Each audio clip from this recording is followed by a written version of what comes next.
Dr. Shankar Kumar Nath, sir. Sir, welcome you on behalf of entire Kanra College family. Doctor Shankar Kumar Nath একজন ভারতীয় ভূপদার্থবিদ ও ভূমিকম্প বিজ্ঞানী এবং বর্তমানে আমাদের বর্ধমান বিশ্ববিদ্যালয়ের উপাচার্য। তিনি আইআইটি খড়গপুরে উচ্চতর প্রশাসনিক গ্রেডের সিনিয়র প্রফেসর ছিলেন এবং geotopography, seismic hazard, vulnerability and risk, seismic microzonation, landslide hazard zonation, slope stability modelling এবং এক্সট্রিম ইভেন্ট মডেলিংয়ের জন্য বিশ্ববিখ্যাত। 2002 সালে ভারত সরকারের সর্বোচ্চ বিজ্ঞান পুরস্কার শান্তিস্বরূপ ভাটনাগর পুরস্কার সহ ন্যাশনাল মিনারেল অ্যাওয়ার্ড, হোমিজে ভাবা award, life time achievement award, সম্মানসূচক ডিএসসি এবং আরও অসংখ্য সম্মানে ভূষিত হয়েছিল। স্যার, আপনার বিশেষজ্ঞতা আমাদের শিক্ষাক্ষেত্রকে নতুন উচ্চতায় নিয়ে যাবে। মঞ্চে আপনাকে হার্দিক স্বাগত।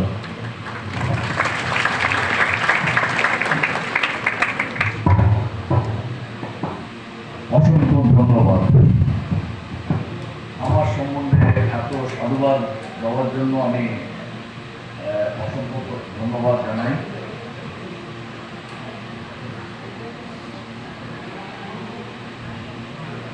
মঞ্চে উপস্থিত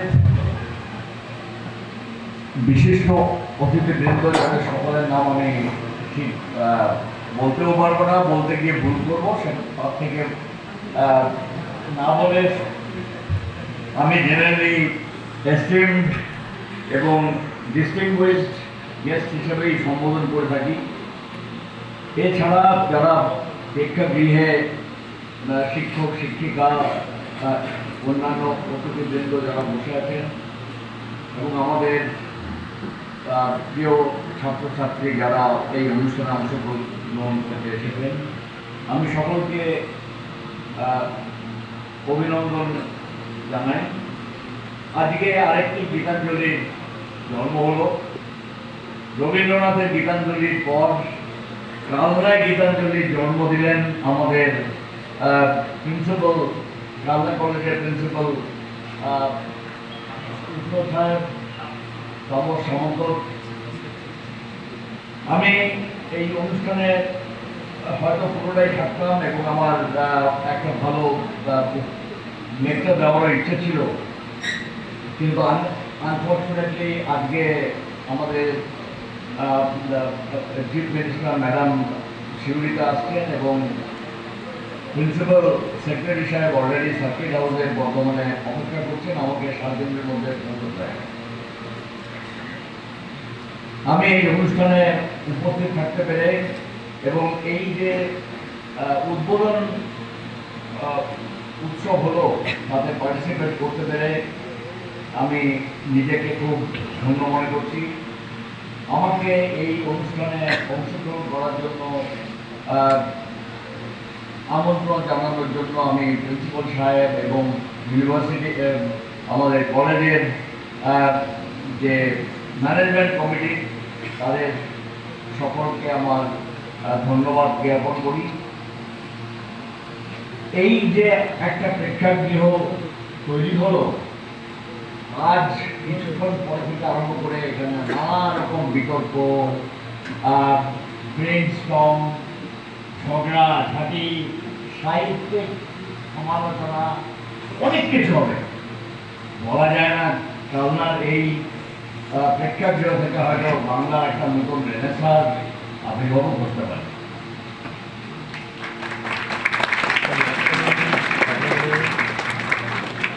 বর্ধমান বিশ্ববিদ্যালয়ের কর্মভার গ্রহণ করার পর আমার সব জেলা, উপজেলা এবং কলেজ, যদিও আমাদের 69টি কলেজ আমাদের সঙ্গে অ্যাফিলিয়েটেড রয়েছে, আমি সব কটায় যাওয়া সম্ভব হয়নি, কারণ ইউনিভার্সিটির অভ্যন্তরীণ নানা রকম অ্যাডমিনিস্ট্রেটিভ ইস্যুস থাকে।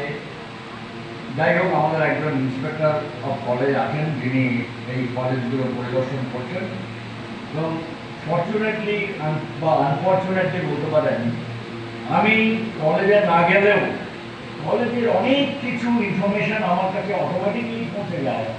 আমি হয়তো বর্ধমানে নেই, রিসেন্টলি একটি কলেজে মোবাইলের ফ্ল্যাশ লাইট জ্বালিয়ে পরীক্ষা হয়েছিল, সেই খবর আমার কাছে খড়গপুরে পৌঁছে যায়।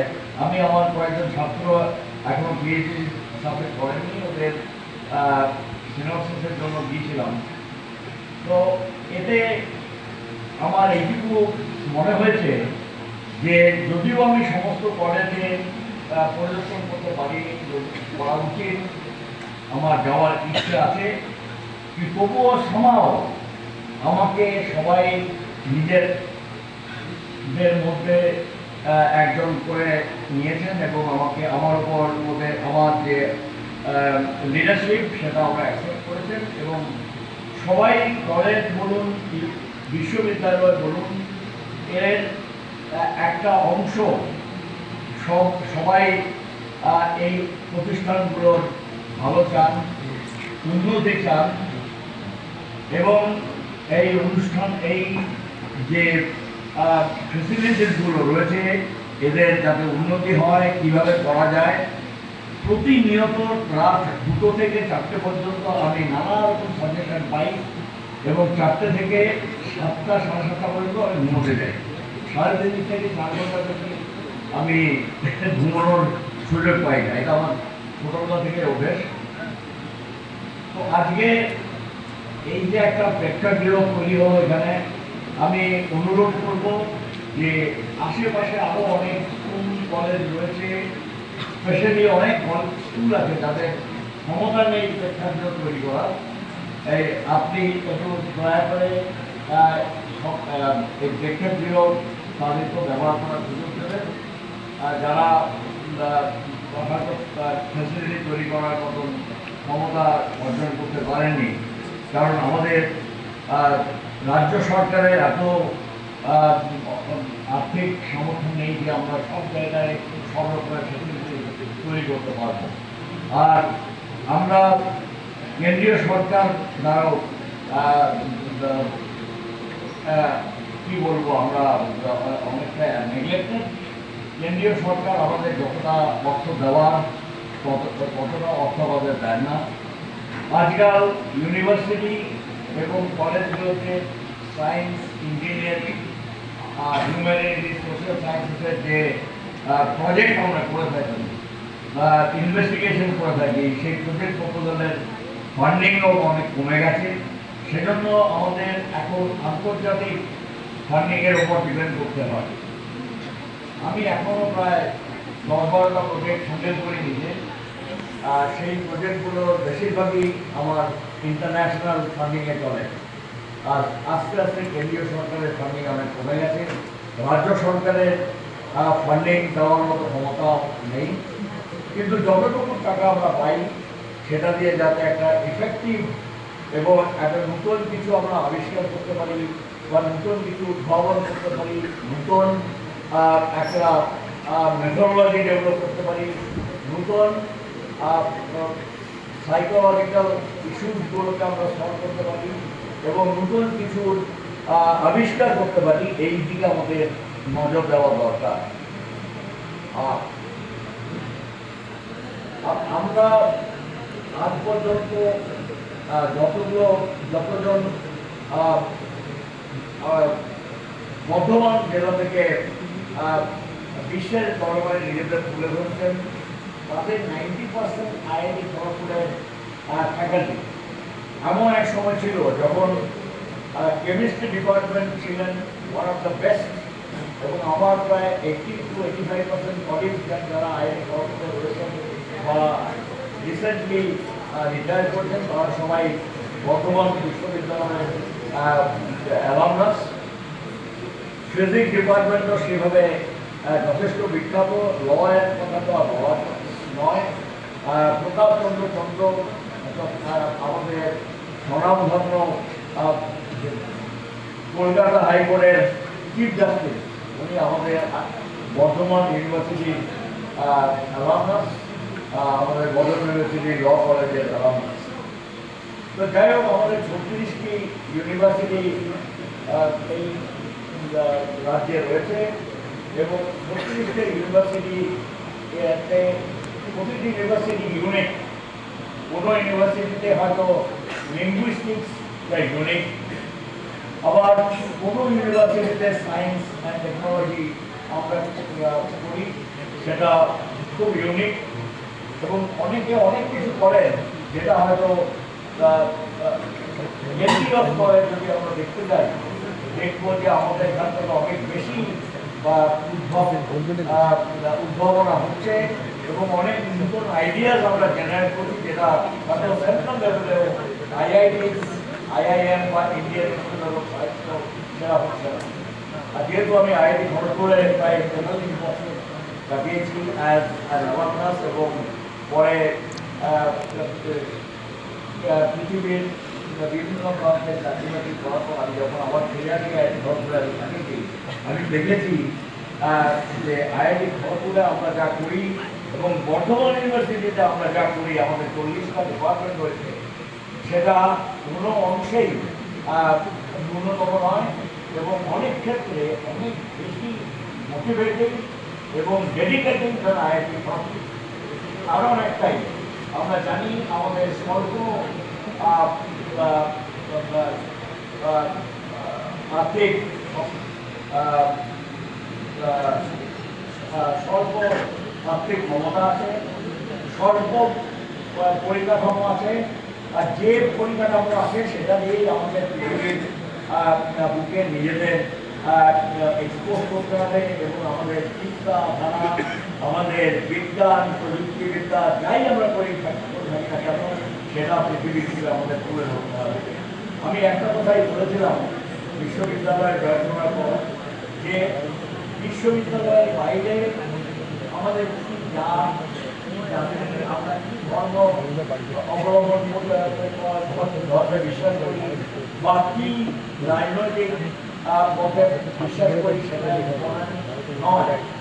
একবার যখন আমরা ইউনিভার্সিটিতে ঢুকছি, সেই মতো একবার যখন আমরা কলেজে সেখানে আমাদের ধর্ম, বৈষম্য, জাতি, ধর্ম এবং রাজনৈতিক চিন্তাধারা থেকে অনেক উপরে উঠে এই বিশ্ববিদ্যালয় বলুন বা কলেজই বলুন, সব কথাকে আমাদের ভাবতে হবে যে এটাই আমাদের ধর্ম, এটাই আমাদের বিশ্বাস, এটাই আমাদের রাজনৈতিক চিন্তাধারা এবং এটাই আমাদের মা এবং এটার উন্নতি আমাদের একমাত্র কাম্য।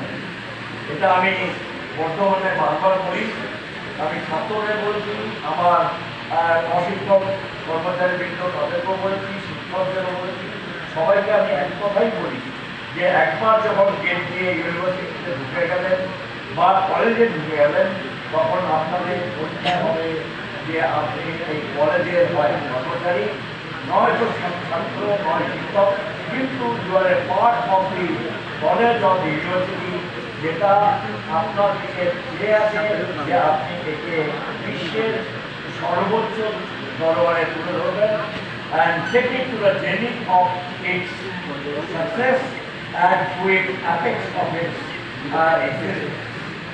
এইটা মনে রেখে আমরা যদি এগোই, তবেই আমাদের শিক্ষা ব্যবস্থা পশ্চিমবঙ্গ বলুন, মায়ের ভারতবর্ষ, মায়ের এশিয়া উপমহাদেশ বা পৃথিবীতে আমরা আমাদের নিজেদের স্থান করে নিতে পারব।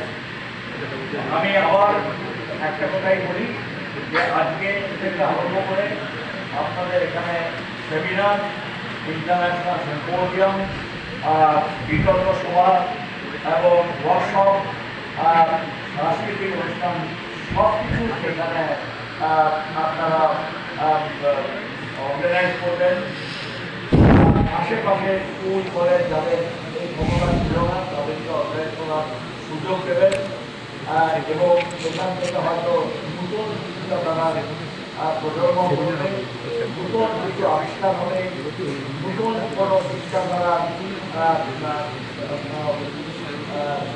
আবিষ্কার চিন্তাধারার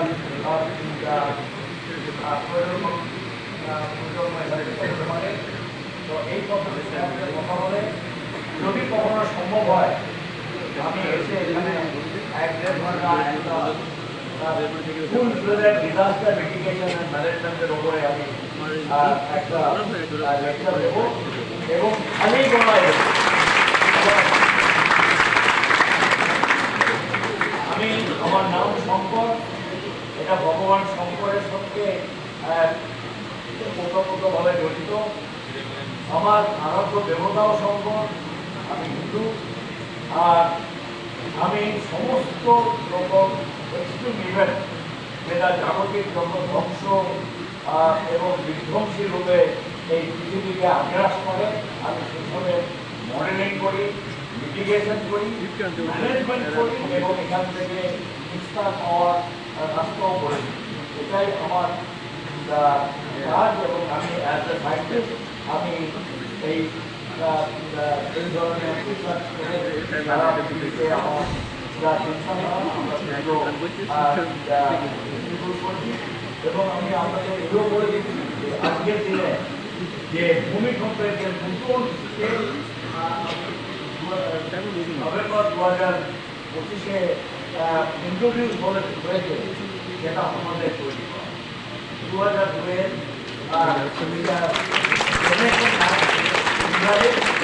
2025-এর নভেম্বরে আইআইটি খড়গপুরে তৈরি করা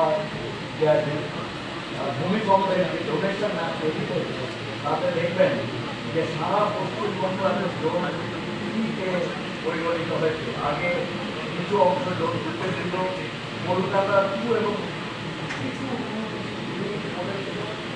এবং আজকের দিনে পশ্চিমবঙ্গের কোনো অংশই টু বা ওয়ানে নেই, সব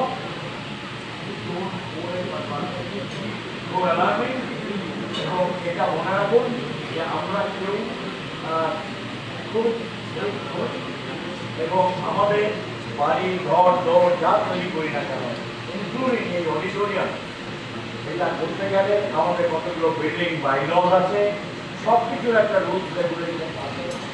পুজো করতে গেলে যেমন আমাদের পুজোর কতগুলো পদ্ধতি মানতে হয়, আর যদি আমরা চার্চে যাই সেখানে গির্জায় যখন আমরা ঈশ্বরের কাছে আমাদের কথা বলি এবং ঈশ্বরকে আমরা অঞ্জলি প্রদান করি তখন সেখানে আবার কিছু রুলস আছে। যখন মসজিদে যায় তখন দেখবেন সবাই মাথায় পূজাটা করে হাত পা ধরে তারপর থাকে। তো আমাদের প্রোটোকল যেটাকে বলে বা মেথডোলজি বলুন বা পদ্ধতি বলুন, এগুলোকে আমরা যখন ফলো করি, বাড়িঘর যেমন তৈরি করি, আমাদের বসবাস করতে আমরা যেভাবে বাস্তুকে মানি, আজকের দিনে বাস্তু সবাই বাস্তু মানি, সেরকম ওই বাড়ি যেটা বাস্তু মেনে আপনি থাকবেন সেটাকে তৈরি করতে যে প্রোটোকলগুলো হয়েছে, যে বাইলগুলো আমরা দেখছি সেটা একেবারে নির্দিষ্টই ফলো করতে হবে। এতে সুবিধা হচ্ছে এই যে বড় আকারের ভূমিকম্প হলো কি বন্যা হলো কি চিন্তা হলো, তো আপনি একদম নিরাপদে আজকে আপনার নিরাপদে থাকবেন, আপনার কোনো ভয় হতে হবে না। আজকের দিনে আমি যদি বলি যে কারণে কালকে কয়েক আকারের একটা ভূমিকম্প হবে, আপনি এদের কোথায় নিয়ে যাবেন? বলুন বা যত রকমের প্রাকৃতিক দুর্যোগ আছে সেটাকে প্রেডিক্ট করে লোকের মধ্যে করে তাদেরকে সুস্থ সবল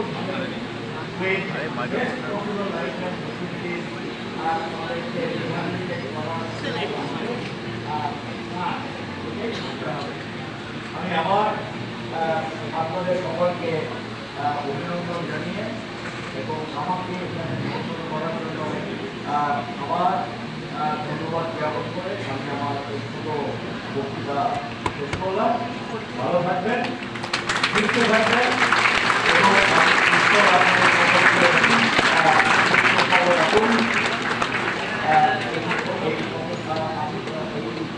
আশা করে আগামী বছরের জন্য সকলকে শুভ নববর্ষের অভিনন্দন জানিয়ে, কারণ হয়তো দেখা হবে না জানি না, এবং শুভ নববর্ষের অভিনন্দন জানিয়ে রাখলাম। We